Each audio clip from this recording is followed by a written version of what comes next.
बिस्मिल्लाहिर्रहमानिर्रहीम, अस्सलाम वालेकुम नाज़रीन। आप देख रहे हैं 92.8 विद सादिया अफसाल। नाज़रीन, एक तरफ पीडीएम की जमातें मीनार पाकिस्तान भरने की बात कर रही हैं। अपोजिशन का ये जो जलसा है 13 दिसंबर को लाहौर में, और बार बार ये दावा है कि इस जलसे के बाद हुकूमत घर चली जाएगी। फिर जनवरी की तारीख भी दी जाती है कि सेकेंड फेज़ में हमारा लॉन्ग मार्च शुरू होगा, हम इस्लामाबाद आएंगे तो फिर पाकिस्तान तहरीक इंसाफ की हुकूमत ख़त्म हो जाएगी। इस पीडीएम की जमातें जो आज शामिल हैं, जो ओबियसली पीडीएम बाद में बना और पहले अपोजिशन की जमातें जब पार्लियामान में मौजूद रहीं, तो आज शायद ऐसा लगता है कि कुछ रिग्रेट भी है इनको। जैसे कि अयाज सादिक साहब ने कल ये बात की है कि मौलाना साहब का जो मशवरा था कि असम्बलियों से हलफ ना लिया जाए असम्बलियों में आकर, और हमने पार्लियामान को तरजीह दी थी, तो वो फैसला या वो मशवरा या वो तजवीज़ उनकी दुरुस्त थी और हमें असम्बलियों में आकर नहीं बैठना चाहिए था। बहरहाल असम्बलियों में आकर ये बैठी जमातें और अब कहती हैं कि जी हुकूमत ने मुल्क तबाह कर दिया है, इसलिए हम ये तहरीक चला रहे हैं और पाकिस्तान बचाने के लिए तहरीक है। वज़ीर आज़म इमरान खान क्या कहते हैं वो आप कई दफ़ा सुन चुके हैं। वज़ीर आज़म साहब कहते हैं कि जितने मर्जी जलसे करने हैं कर लें, हमें कोई फ़र्क नहीं पड़ता। और वज़ीर आज़म ने आज भी एक इंटरव्यू में अपनी ये बात रिपीट की कि इनको सिर्फ एनआरओ चाहिए और कुछ नहीं, और एनआरओ इनको किसी सूरत में नहीं मिलेगा। सवाल ये है कि इस वक्त पीडीएम की जो जमातें इस्तीफ़े देने की तजवीज़ पर गौर कर रही हैं, क्या अगर वाकई ये जमातें इतनी संजीदा थीं, अपोजिशन इतनी संजीदगी से इस हुकूमत को घर भेजना चाहती थी, तो ये ऑप्शन तो इनको सबसे पहले ही जो है वो अडॉप्ट कर लेना चाहिए था। आज चलें इसका ख्याल आ रहा है तो फिर सवाल ये पैदा होता है कि क्या तमाम जमातें 11 जमातें जो पीडीएम की हैं उनका इत्तफाक़ राय हो सकेगा इस एक मामले पर? क्योंकि अगर सिर्फ पाकिस्तान मुस्लिम लीग नवाज़ की अपनी क़यादत की बात की जाए तो मरियम नवाज़ साहिबा जो हैं वो बड़े शद्दोमत से ये चाहती हैं कि बाकायदा इस्तीफ़े जो हैं उनका ऐलान कर दिया जाए 13 दिसंबर के इस लाहौर के जलसे में। जबकि शहबाज शरीफ साहब की जो कल मुलाकात हुई मरियम बीबी से, उन्होंने उनको जो मशवरा दिया वो यही दिया कि बंद गली में ना जाएं, सारे दरवाजे बंद ना करें सियासत के, और ये जो इस्तीफ़ों का ऑप्शन है इसको आखिरी ऑप्शन के तौर पर रखें। तो ये जो थोड़ी सी कन्फ्यूजन नज़र आती है, क्या वाकई ये कन्फ्यूजन है? क्या इत्तफाक़ राय हो सकेगा? और पाकिस्तान मुस्लिम लीग नवाज़ को, पाकिस्तान पीपल्स पार्टी को, जिनकी ऑब्वियसली सिंध में हुकूमत है, या जो दीगर जमातें हैं, बाकायदा यकीन है कि उनके तमाम मेंबरान जो हैं वो इस्तीफ़े दे देंगे? इस हवाले से भी बात करेंगे। और LNG स्कैंडल की तहकीकात का मुतालबा इस वक्त किया है पाकिस्तान पीपल्स पार्टी ने, उसका जिक्र भी हम प्रोग्राम में आगे जाके करेंगे। और वो कहते हैं कि जी पार्लिमानी तहकीकात इसकी कराई जाएँ, वही पार्लिमान जिसको अब आप कहते हैं कि उस फोरम पर हम हुकूमत के साथ किसी भी इशू पर अब ताउन नहीं करेंगे। तो फिर ये मामलात कैसे आगे चलेंगे? क्या चाह रही हैं अपोजिशन की जमातें और हुकूमत जो ये कहती है कि हमें कोई फ़र्क नहीं पड़ता, इस्तीफ़े दे दें, हम दोबारा इलेक्शन करा देंगे? क्या वाकई इतना आसान है? इन तमाम चीज़ों के हवाले से बात करेंगे। आज शर्जील इनाम मेमन साहब हमारे साथ मौजूद हैं, पाकिस्तान पीपल्स पार्टी के सीनियर रहनुमा हैं। कैसर अहमद शेख साहब हमारे साथ मौजूद हैं, पाकिस्तान मुस्लिम लीग नवाज़ के MNA हैं, आपका भी बेहद शुक्रिया। और अली मोहम्मद ख़ान साहब हमारे साथ मौजूद हैं, पाकिस्तान तहरीक इंसाफ के सीनियर रहनुमा, वज़ीर मुमलिकत बराए पार्लिमानी उमूर, आपका भी प्रोग्राम में ज्वाइन करने का शुक्रिया। अली मोहम्मद ख़ान साहब, आप ही से आगाज़ करते हैं। हुकूमत बार बार ये कह रही है कि अव्वल तो ये लोग इस्तीफ़े देंगे नहीं, और अगर इस्तीफ़े दे भी देते हैं तो हमें कोई फ़र्क नहीं पड़ता क्योंकि हम दोबारा इंतखाबात करा देंगे। तो इस वक्त वाकई हुकूमत को लगता है कि ये इतना आसान मामला है, जनरल इलेक्शंस की बात है, पूरे मुल्क में होते हैं, तो ये बहुत आसानी से आप करवा पाएंगे दोबारा इलेक्शंस अगर इनके इस्तीफ़े आ जाते हैं सामने? या आप इनका ब्लफ कॉल कर रहे हैं, आपको बड़ा यकीन है कि ये इस्तीफ़े कभी देंगे ही नहीं? बिस्मिल्लाहिर्रहमानिर्रहीम, अल्लाहुम्मा सल्लि व सल्लिम व बारिक अला सय्यिदिना मुहम्मद रसूलुल्लाह खातमुन नबिय्यीन सल्लल्लाहु अलैहि व आलिहि व सल्लम। बहुत शुक्रिया। अपोजिशन हर दौर में अपनी आप को जो है वो ज़िंदा रखने के लिए और इक़्तिदार पर उनकी नज़रें होती हैं, उसके लिए अपनी पॉलिटिकल मूव्स वो करते हैं। तो ये कोई गलत बात नहीं है। अपोजिशन ने अपने आप को रेलेवेंट रखना है और रेलेवेंट रखती है। हमने भी अपने आप को रेलेवेंट रखा। हमने एक जमहूरियत के लिए या एहतसाब या इंसाफ के निज़ाम के लिए बड़ी जदोजहद की, लेकिन ये सब चीज़ें तब तक रवा है जब तक आप आईनी हदूद के अंदर रहें। हमारी अपोजिशन को शायद इसका एहसास नहीं है, लेकिन उनको मैं इतना बता दूं कि उनकी जमातें जो है वो अपना प्राइम गुजार चुकी हैं, लीडरशिप के लिहाज से भी और मैनिफेस्टो इम्प्लीमेंटेशन के लिहाज से भी। पीपल्स पार्टी के लीडर को फौत हुए तकरीबन 5 दहाइयाँ या 4.5 दहाइयाँ हो चुकी हैं। Muslim League Nawaz has lost past its prime. बाकी जो जमातें हैं वो छोटी जमातें हैं, वो कुछ इलाकों में तो असर रखती हैं, लेकिन हुकूमत बनाने की पोजीशन में ना मौलाना साहब है ना कोई और छोटी जमात। तो ठीक है, कोई सियासत का स्टूडेंट होता है, उसको पॉलिटिकल साइंस के स्टूडेंट को ये जरूर पता होना चाहिए और होता है कि हर वक्त हर दौर अपना एक लीडर चुनती है। एक दौर ने मोहम्मद अली जिन्ना को अपना लीडर चुना और आज तक वो लीडर हैं। फिर एक दौर आया, जुल्फ़िकार अली भुट्टो साहब को लीडर चुना। फिर एक वक्त ने बेनज़ीर भुट्टो शहीद साहिबा को इज्जत बख्शी। मसनद इक़्तिदार पे वक्त ने ताकत ने जो है अवाम की ताकत ने बैठाया अल्लाह के हुक्म से। मियाँ साहब ने भी अपना उरूज देखा है, उससे इनकार नहीं है। अर्ली 90s में उनका एक दौर रहा है। बदकिस्मती से जो उनका आखिरी दौर था उसमें जब भी मैंने उनको देखा, उनको मैंने सबड्यूड ही देखा, उनको मैंने अपने असल जोबन पे नहीं देखा। बट इस वक्त ये नहीं पता। तो ठीक है, आपने कहा कि रेलेवेंट रखने के लिए ऑपोजिशन करती है, हर दौर में ही करती है, तो अभी इस वक्त जो आप कह रहे हैं, जो मेरा सवाल था कि आपको यकीन है कि इस्तीफे इनकी तरफ से नहीं आएंगे, कि सिर्फ और सिर्फ रेलेवेंट रखने के लिए दावे किए जा रहे हैं, ये बातें की जा रही हैं, ऐसा होगा नहीं। वक्त के कि जब आप एक वक्त के, ये मेरी बात पूरी होने दें, कि सियासत की किसी भी स्टूडेंट को ये पता होना चाहिए और होता है कि जब आप एक वक्त के पॉपुलर लीडर को किसी भी नॉन डेमोक्रेटिक तरीके से सबड्यू करने की कोशिश करते हैं, उसको हटाने की कोशिश करते हैं, नुकसान पूरे सिस्टम का होता है। पहली बात तो ये, जब तक अल्लाह चाहेगा इमरान खान साहब इख्तियार में रहेंगे। लेकिन अगर मैं क्लियरली ये बात कह रहा हूँ और ये पोजीशन के हमारे दोस्त जो इधर बैठे हैं ज़ाहिर है उनके, ये तो मेरी तरह कारकुन है, लेकिन लीडरशिप को मैं एड्रेस कर रहा हूँ यहाँ से आपके प्रोग्राम की वसातत से। कान खोल के सुन लें, ये जो भी अपने आप को लीडर्स कहते हैं, जो पर्ची पे या विरासत के जरिए लीडरशिप कर रहे हैं, जिनको जो जेन्युइन लीडर्स नहीं है, जो टाइगर पेपर, लेकिन वो जवाब में फिर जवाब में वो फिर ये भी बताते हैं कि भाई आप लोगों ने 126 दिन का धरना दिया, तो क्या वो गैर आईनी गैर कानूनी नहीं था जब आप कहते थे कि वजीर आजम उस वक्त जो नवाज शरीफ साहब थे वो घर चले जाएं, इस्तीफा दे दें? सवालों का जवाब जो है वो इस जुमले में मौजूद है। आपके तमाम सवालों का जवाब इस जुमले में मौजूद है। अगर गैर जमहूरी तरीके से वज़ीर आज़म पाकिस्तान को डिस्टर्ब करने की कोशिश की गई, अव्वल तो कोई कुछ कर नहीं सकता, क्योंकि अल्लाह ताला के करम से जब तक अल्लाह चाहेगा अवाम हमारे साथ है। इंशाल्लाह मसनद इक़्तिदार जो है इमरान खान साहब के पास रहेगी। लेकिन अगर एक जेन्युइन पॉलिटिकल लीडर को अनडेमोक्रेटिक मीन्स के जरिए हटाने की सोच भी है अपोजिशन की, तो फिर ये आपके मुल्क में जमहूरियत एक ख्वाब रह जाएगा। आपका क्या ख्याल है? करप्ट तरीन लोग और वो लोग जो रिजेक्ट हो चुके हैं, सही है, वो अगर ताकत के बलबूते पे किसी को डिस्टर्ब कर सकते हैं, फिर पाकिस्तान में 5 दिन कोई सियासत नहीं कर सकेगा, 5 दिन कोई हुकूमत नहीं चला सकेगा। ओके, मैं ये समझता हूँ कि होश के नाखून लें। अगर आप जमहूरी कारकुन, right, let me move on. मैं शर्जील मेमन साहब, अगर गैर जमहूरी काम करेंगे, सही है, शर्जील मेमन साहब, कैसर शेख साहब से तो ऑब्वियसली मैं बाद में जवाब लूंगी, क्योंकि उनकी क़यादत में इस्तीफों के हवाले से काफ़ी आजकल बहस मुबाहिसा चल रहा है कि होना चाहिए या आखिरी ऑप्शन के तौर पर रखा जाए। लेकिन पहले मुझे ये बता दें, जो अली मोहम्मद खान साहब ने बात की है, जो मैंने हवाला दिया धरने का, जब वज़ीर आज़म इमरान खान, जो ऑब्वियसली उस वक्त वज़ीर आज़म नहीं थे, लेकिन जब इस्लामाबाद में वो धरना दे रहे थे 126 दिन का, तो आप लोग कौमी असम्बली के अंदर भी, सेनेट के अंदर भी, पार्लियामान के फोरम पर पाकिस्तान मुस्लिम लीग नवाज के साथ जाकर खड़े हो गए थे और आप लोग कहते थे कि गलत तरीका है, ऐसे जत्थे नहीं आ जाने चाहिए जो कि एक वज़ीर आज़म से इस्तीफ़ा मांगना शुरू कर दें। तो आज वही काम आप लोग कर रहे हैं। तो वो चीज़ जो उस वक्त गलत थी जब नवाज शरीफ का इस्तीफ़ा मांगा जा रहा था, तो आज वो पाकिस्तान पीपल्स पार्टी के लिए ठीक कैसे हो गई? बिस्मिल्लाहिर्रहमानिर्रहीम, शुक्रिया जी। देखिए जी, उस वक्त जो तहरीक इंसाफ कर रही थी और आज जो पीडीएम कर रही है, उसमें ज़मीन आसमान का फ़र्क है।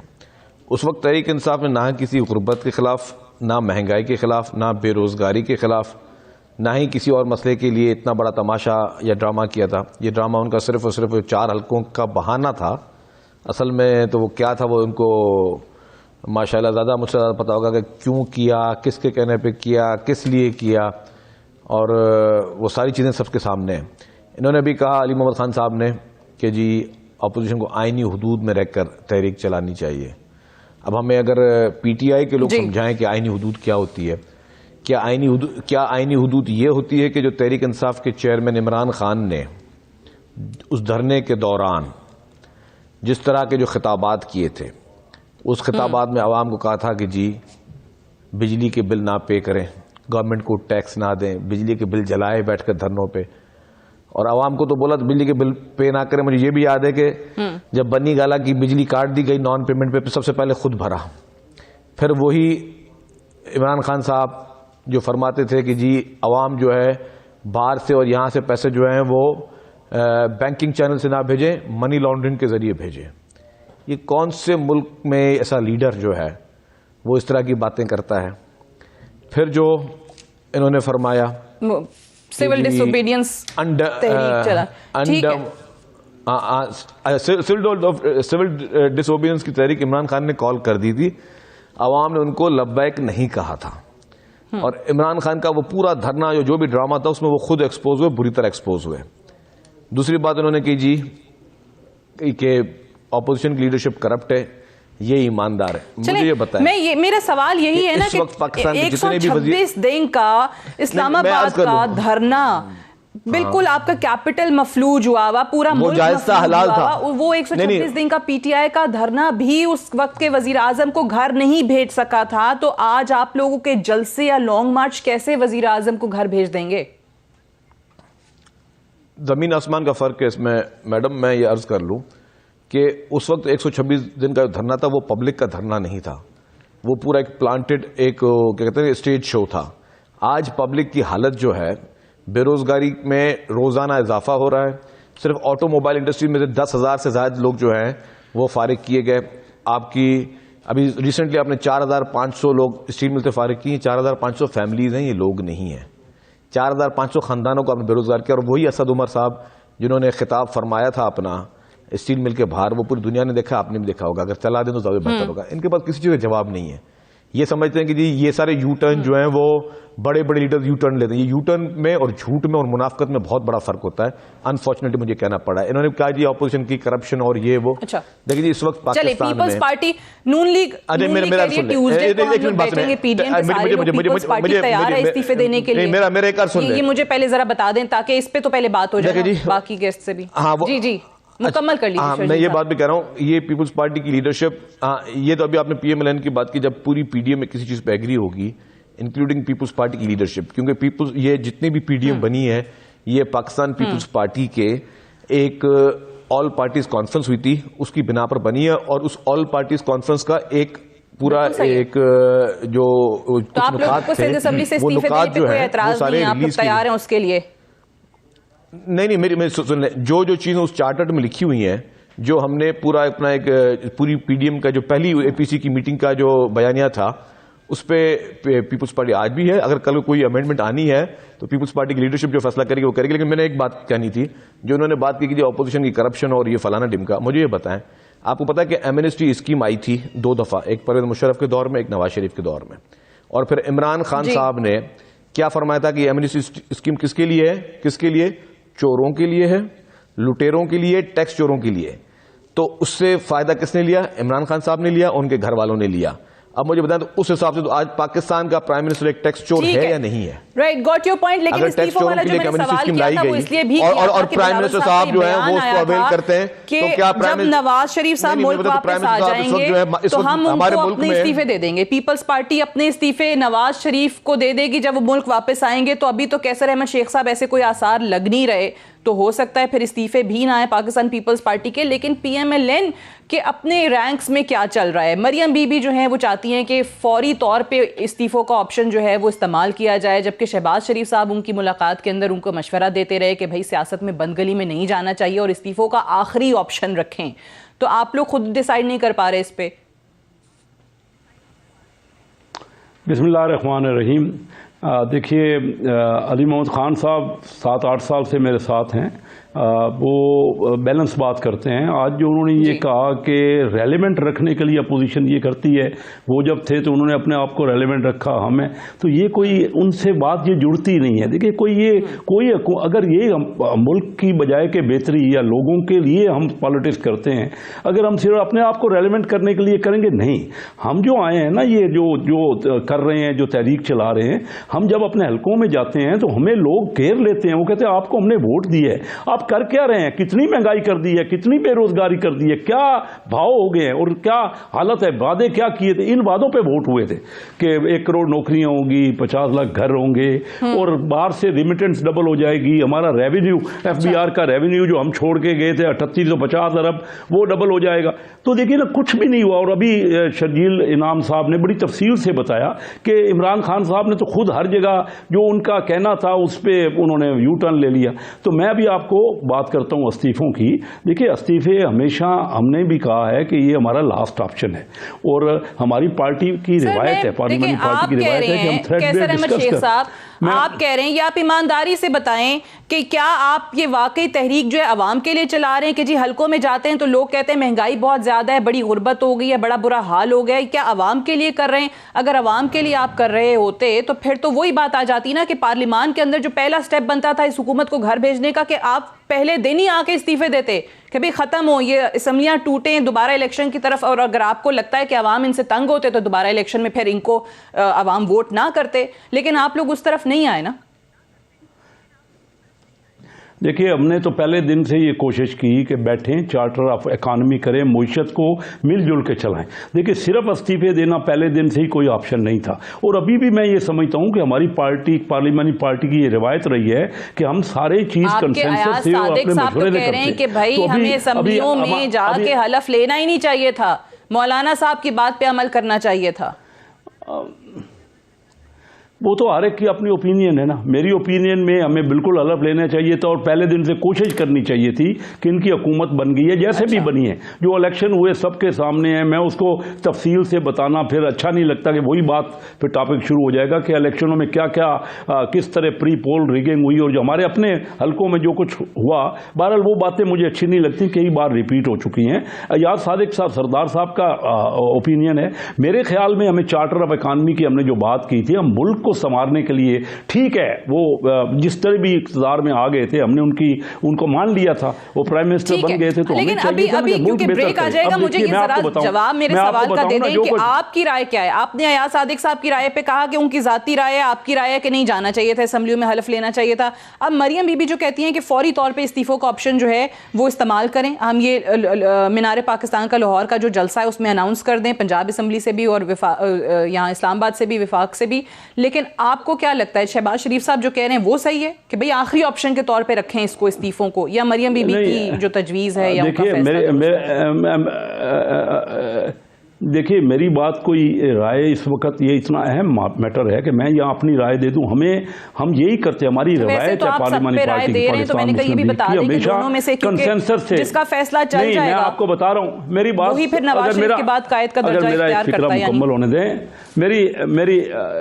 मेरे एक फिक्रा मुकम्मल होने देना। तो हमारी पार्लियामेंट्री पार्टी की हमेशा ये रिवायत रही है कि हम मिलजुल के मशवरे से और कंसेंसस से फैसला करते हैं। इस पे अभी कोई मेरे नॉलेज में नहीं है, कोई डिस्कशन नहीं हुई। हम अगर कोई ऐसा फैसला होगा तो हम सारे मिल, उससे पहले मैं समझता हूं कि हम आपस में थ्रेड बेस्ड डिस्कस करेंगे और तब ये फैसला होगा। देखिए, जो फैसला होगा हम पार्टी की बात को जब सब मिलके फैसला करेंगे तो उस पार्टी की पाबंद है हम सब लोग। जी, पार्टी ने डिसाइड। तो अब मैं कह रहा हूं इस नायल हुकूमत में आप इस्तीफे दे देंगे। अभी पार्टी ने ब्रेक से वापस आकर अली मोहम्मद खान साहब से मैं उनका जवाब इस पर जानूंगी एक वक्फे के बाद।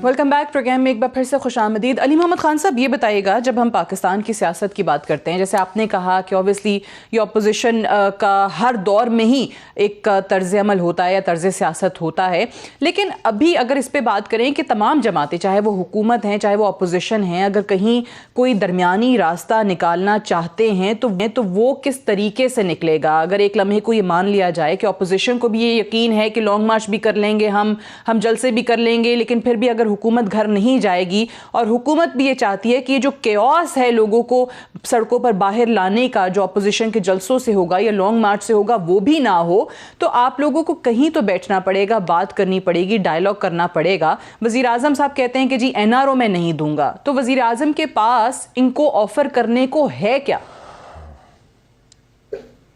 मैं इसमें एक और चीज का इजाफा करता हूँ।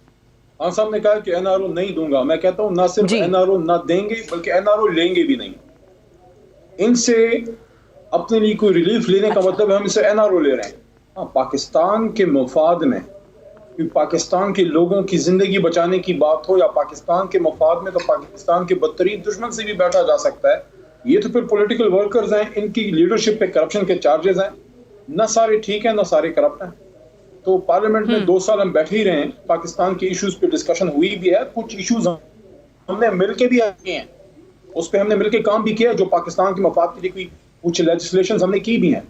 लेकिन मसला बेसिकली मैं जो माजी में थोड़ा मुड़ के देखूं, वहां पैदा हुआ कि जब FATF पे हम लोग बैठे, पार्लियामानी कमेटी फॉर लॉ में, पार्लियामेंट्री कमेटी हमने बनाई थी लीगल इश्यूज के लिए। वहां ये लोग जब गैर जरूरी तौर पे नैब के वो रिलीफ लेके आ गए 34 पॉइंट्स, जिसमें कहीं भी कोई नुक्ता नहीं था, दोनों इधर बैठे हैं सीनियर इनके रहनुमा, कि जिसमें प्रोसिक्यूशन को मजबूत करने की कोई बात हो जी, या किसी से पैसा निकालने की कोई बात हो, किसी करप्ट आदमी को सजा सख्त देने की बात हो, बस ये रिलीफ की बातें थी।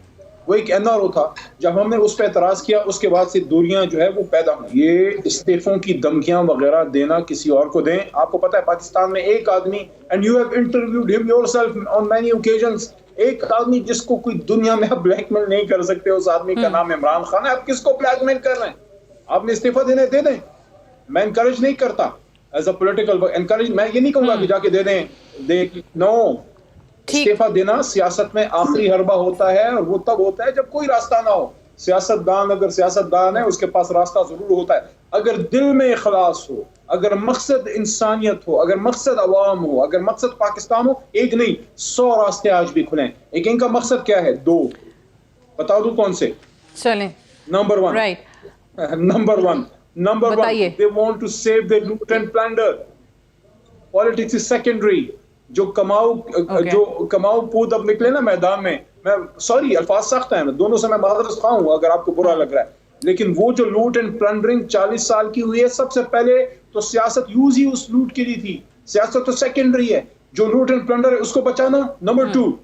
ये बड़े सियाने हैं, ये बने गाक सियासतदान है बड़े, इनको पता है मैक्रो इंडिकेटर्स बेहतरी की तरफ जा रहे हैं। अगर ये कन्वर्ट हो गए और ये रिटर्न आना शुरू हो गई, जिस तरह से अभी आ रही है, अभी जिस तरह इंडिकेशंस हैं, इनको फिक्र ही इकोनॉमी बेहतर आप कह रहे हैं हो रही है, मैक्रो इंडिकेटर्स जो हैं वो बड़ी पॉजिटिव, 2023 भी गया, 2028 भी गया, बड़े पॉजिटिव हो रहे हैं। ये इसलिए कह रहे हैं आप बड़े सियाने हैं भाई।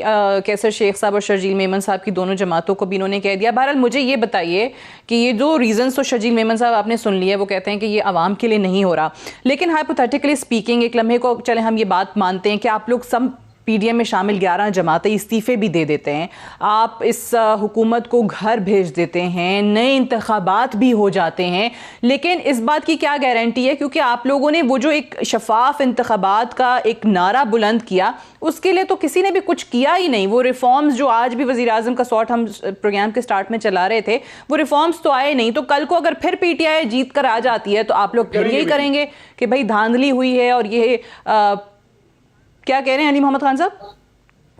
कुछ कहा है इन्होंने? मैं कह रहा हूं रिफॉर्म कभी करेंगे भी नहीं। करेंगे भी नहीं। अच्छा शर्जील मेमन साहब, ये जीत के आ जाते हैं, फिर आप लोग कहेंगे कि धांधली हो गई, फिर सड़कों पर हम आएंगे, फिर इनको घर भेजेंगे? अच्छा मोहतरमा, मेरी सिर्फ गुजारिश हो कि मेरी बात अगर पूरी सुन लिया करें, क्योंकि लास्ट में मैं बात कर रहा था वो कंटिन्यू नहीं हुई। अच्छा पहली बात जी कि अब चले आखिरी बात से शुरू करता हूँ। रिफॉर्म्स की बात है ना, रिफॉर्म्स ये उसी तरह के रिफॉर्म तो नहीं चाहते जिस तरह इन्होंने सेनेट के इलेक्शन में किया, सेनेट के चेयरमैन के इलेक्शन में जिस तरह किया, उस तरह के रिफॉर्म तो नहीं चाह रही है कि डिप्टी चेयरमैन के लिए पूरे वोट थे और चेयरमैन के लिए कम वोट थे, और फिर किस तरह इन्होंने मैनिपुलेट किया। उस तरह के रिफॉर्म्स चाह रहे हैं जो कि बहुत ईमानदारी और उसकी बात कर रहे हैं। दूसरी बात, इन्होंने कहा जी ना हम जमात ने साथ दिया, देंगे ना लेंगे, बहुत अच्छी बात है, सुन लेंगे। हमारी जमात ने साथ नहीं दिया, वो जहां से भी लीकेज हो जिसने भी किए, लेकिन उसको किसी, अगर मिसाल के तौर पर मैं अपनी पार्टी का मेंबर हूं, मुझे पार्टी की एक लीडरशिप की सुन ले प्लीज, ठीक है? अब आप प्लीज उनको आप पूरा सुन नहीं, मेरी बातों को आप थोड़ा इंटरप्ट करती हैं, ये मेरी एक आज जाना रिक्वेस्ट है। अच्छा नहीं, आपकी बात भी पूरी सुन रही हूँ। मैं ये पूछ रही थी कि वहां पीपल्स पार्टी ने साथ तो दिया ना। पीपल्स पार्टी ने साथ बिल्कुल नहीं दिया चेयरमैन सेनेट के लिए।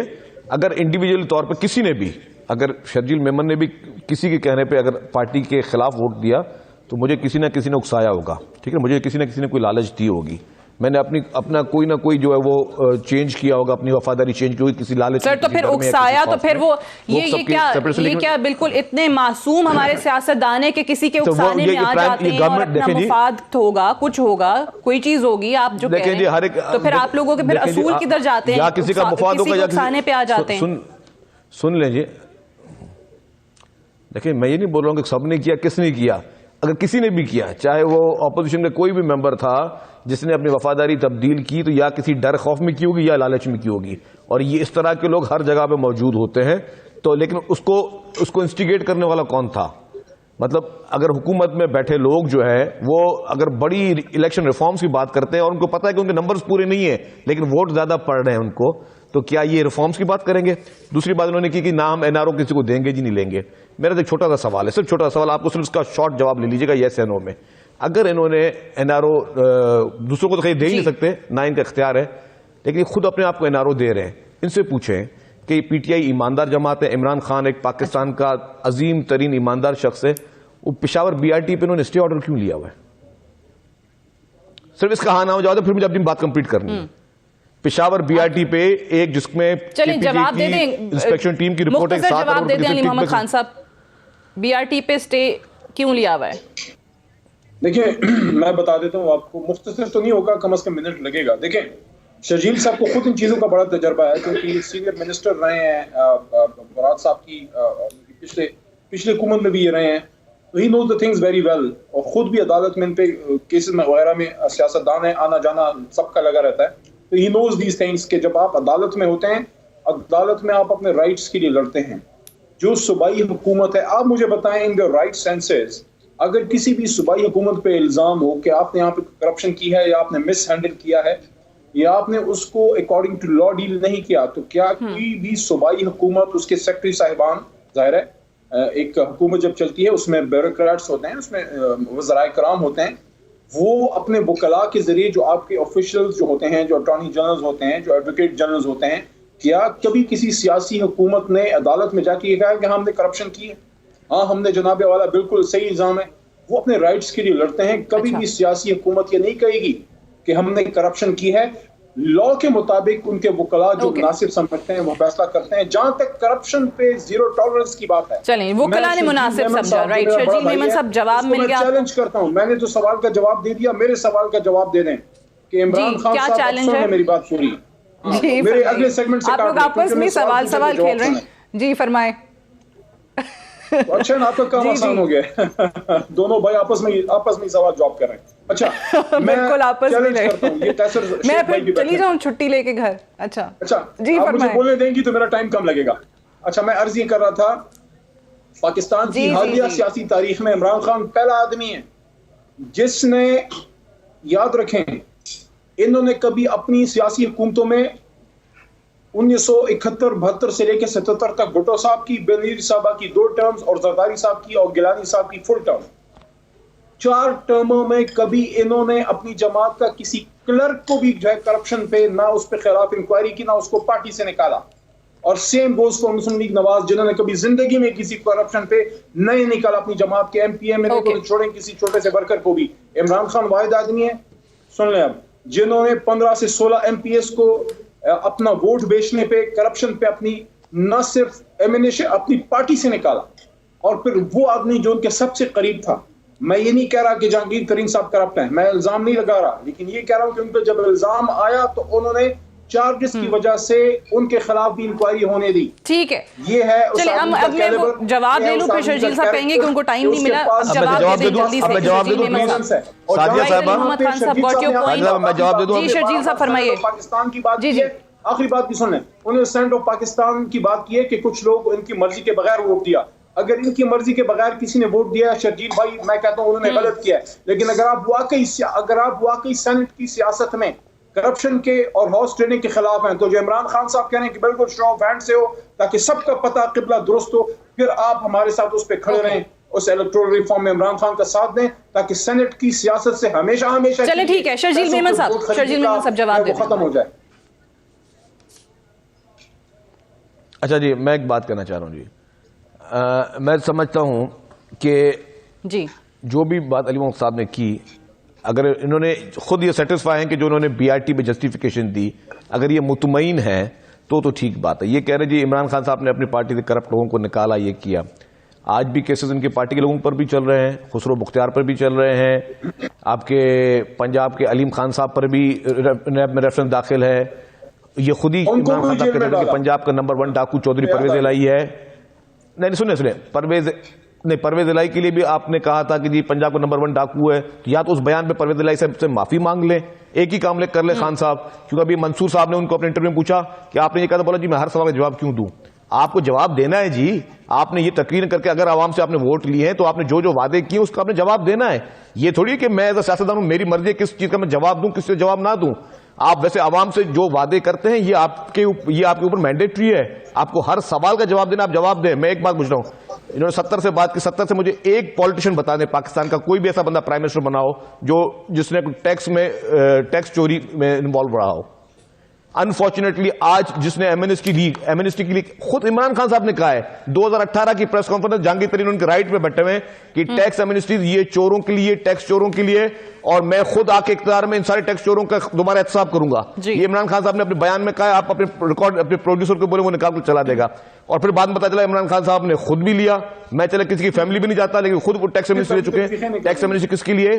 कि मैं अगर टैक्स चोर हूं, मुझे गवर्नमेंट ने खास रियायत दे दी कि तुम पूरा टैक्स नहीं भरो, 5% टैक्स भर दो, तो जी आपकी चोरी माफ कर दी जाएगी। तो हम ये वाहिद मुल्क का प्राइम मिनिस्टर जो टैक्स चोरी में इन्वॉल्व रहा है जी, वो सब मुल्क का प्राइम मिनिस्टर। मैं कहता हूं अली मोहम्मद साहब बहुत शरीफ आदमी, इनको प्राइम मिनिस्टर बना दिया जाए मुल्क का।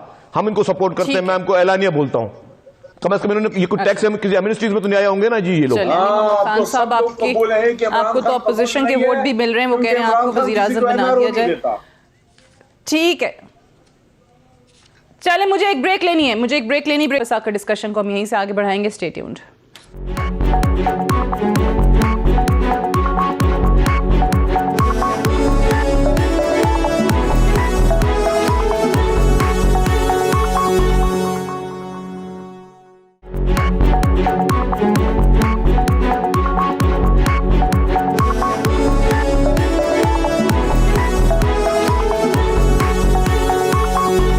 वेलकम बैक प्रोग्राम में एक बार फिर से खुशामदीद। कैसर अहमद शेख साहब, ये जो LNG स्कैंडल की बात हो रही है कि ऑब्वियसली वज़ीर आज़म ने पहले ही कहा था कि इन सर्दियों में गैस के हवाले से शदीद बहरान होगा, कि एक तो बर वक्त इम्पोर्ट नहीं की गई LNG और महंगे दामों की गई। नदीम बाबर साहब के हवाले से ये इल्ज़ाम आ रहा है कि जी उनके इन डिसीजंस की वजह से 122 अरब रुपए का नुकसान हुआ है मुल्क को। ये जो अब पार्लिमानी फोरम पर तहकीकात कराने का मुतालबा कर रहे हैं, तो अपोजिशन की जमातें तो कहती हैं कि हम हुकूमत के साथ कोऑपरेट ही नहीं करेंगे, पार्लिमान के फोरम पे अब कोई ताउन नहीं होगा, तो फिर वहां पे तहकीकात से क्या हासिल कर लेंगे, कैसे करेंगे? देखिए, LNG के बारे में बहुत बड़ा स्कैंडल है। सिर्फ ये करप्शन की बात अपनी जगह पे अहम है, लेकिन जो नाअहली है, जिससे कि आप समझते हैं कि इनकम्पिटेंस है, जिससे फैसले ठीक टाइम पे नहीं होते। मेरा अपना बिजनेस है पेट्रोकेमिकल्स का, और मैं आपको बताऊं कि जून में जो चीज़ें जिस भाव पे ये सर्दियों के लिए मिल रही थी $5 में, आज वो हमने $7.25 में ली, और अरबों का मामला है। जैसे आपने खुद कहा कि 100-150 अरब रुपए का फ़र्क होगा। तो ये इनकम्पिटेंस असल में क्या हुआ? नदीम बाबर के खिलाफ कोई एक्शन हुआ? मैं आपको बताऊं, हमने खुद खरीदे हैं, मैं प्राइवेट सेक्टर में। और इनमें फ़र्क क्या है कि इनको फैसले ही नहीं कर पाते। अच्छा, हमने खुद खरीदे हैं मुख्तलिफ पेट्रोकेमिकल्स, तो अपने 3-4 सर्दियों के माल भी हमने उस वक्त, मैंने अपनी पार्टी में अपनी कंपनी की बात कर रहा हूँ, और हमारे जितने भी बिजनेसमैन हैं उन्होंने मेजॉरिटी केसेस में जब एक बहुत रियायत चीज़ मिल रही थी उस वक्त नहीं लिया, और आपने जानबूझ के। इसी तरह इससे पहले जब आपका तेल का मामला मामला हुआ ना, तो तेल भी बैंड कर दिया। जब लोएस्ट रेट हुए यहाँ पे पाकिस्तान में, तकरीबन WTO जो है, WTI जो है वो आयल, वो तकरीबन फ्री हो गया उस वक़्त। उसके बाद ब्रेंट जो आयल है वो तकरीबन $16-17 हो गया।